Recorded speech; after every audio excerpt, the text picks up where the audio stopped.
Struggling to find music symbols in Word? They're hidden in a special subset. I'll show you exactly where. So here's the plan. First, we'll open the Insert menu. Then we'll go into Symbols. From there, we'll navigate to the extended characters and pick your symbol. It's a few clicks, but once you know where to look, it takes about 10 seconds. All right, let's do this together. I'm starting with a blank Word document, and the very first thing you want to do is look up at the top of your screen for the tab that says Insert. Just click that. It's right there between Home and Draw, and it opens up a whole new ribbon of options for bringing different things into your document. Now, over on the far right side of that ribbon, you're going to see a button labeled Symbols. It might just say Symbols, or it might have a little Greek letter omega icon next to it. Either way, go ahead and click on it. This is where Word keeps all the special characters that don't live on your keyboard. Once you click that, a small drop-down menu appears. At the very bottom of that drop-down, there's an option that says More Symbols.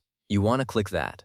This opens the full Symbols dialog box, which is basically the treasure chest of everything Word can insert. And here's the really important part. Most people give up right here because they scroll through this massive list of symbols and never find music notes. That's because they're not in the default font or subset. So look at the top of this dialog box and find the drop-down that says Subset. Right now, it probably says Basic Latin or Punctuation. Click on that drop-down and scroll all the way down until you see Extended Characters, Plain 1. I want you to select that one. This is the golden ticket. Word has this hidden category that contains all sorts of things, including a whole collection of musical symbols.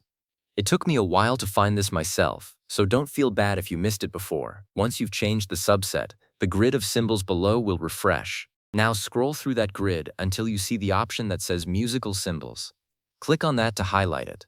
Then, right there in the bottom corner of the dialog box, you'll see an Insert button. Go ahead and click it.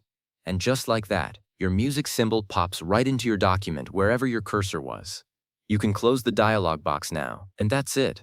From frustrated searching to inserting any music symbol you need in just a few clicks, keep that extended characters trick in your back pocket, because it works for a lot of other rare symbols too. Thanks for watching, and happy writing!